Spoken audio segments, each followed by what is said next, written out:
This past Tuesday, a parent's presentation at Ottawa Carleton District School Board was cut short when a trustee declared that the presentation was harmful. This parent was questioning washroom usage for transgender students at their daughter's school. Censorship at Ontario school boards is not new. Last year, a teacher brought a presentation about age-appropriate books to Waterloo District School Board and was cut off by the trustees midway through.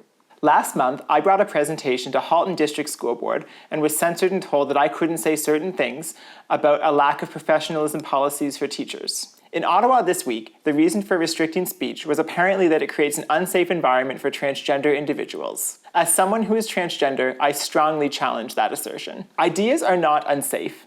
The way that democracy works is we bring ideas forward, we deliberate on how they align with our laws and values, and we collectively vote on how we want to move forward. That's the democratic process in action. It's a good process, and it's worked for a very long time. Recently, however, we've started to say that ideas can be harmful. We've decided that certain topics, like those about transgender individuals, are off limit from scrutinization. Why? Because now anything that might make somebody feel uncomfortable has been rebranded as harmful and shut down. Look, it's okay for us to disagree. It's important for us to disagree. Let this parent speak. Maybe you'll end up disagreeing with him. That's okay. Maybe his comments will result in some discussion. That's a good thing. That would be democracy working as it's supposed to do. Do we not believe that good ideas will rise to the top? Do we not have confidence that open discussion will yield the best ideas that are workable for everybody? If we don't believe in the power of open discussion, then why do we have school boards at all? Why do we even have trustees? How much easier would it be if we just cut out the part where school board trustees debate and question one another and just did whatever the highest paid school board employee wants to do in their school? It would be easier, but it wouldn't be democratic, would it? Let's talk about harm. Transgender hate does exist. I've experienced it, and it's unacceptable.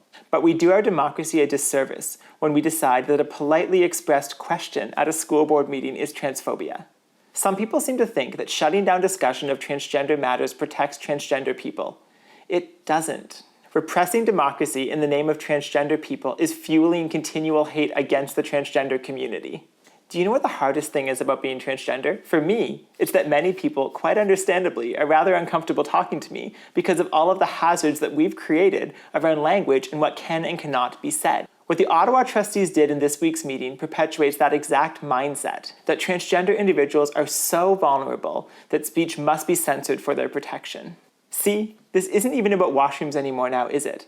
That's no longer what we're talking about. It should be what we're talking about, but we can't, because instead we have to talk about whether we're allowed to talk at all. That's a really scary place to be, and people are fed up. And those who are angry are starting to put the blame on people like me for their democratic oppression. You want to create safe spaces in our schools? Then let's talk about it. Let's bring everybody to the table and let's have the discussions that we need to have. Let's hear their concerns, and maybe we'll learn something from them while we're at it. Because as long as we continue to repress the conversation, things are only going to continue to get worse.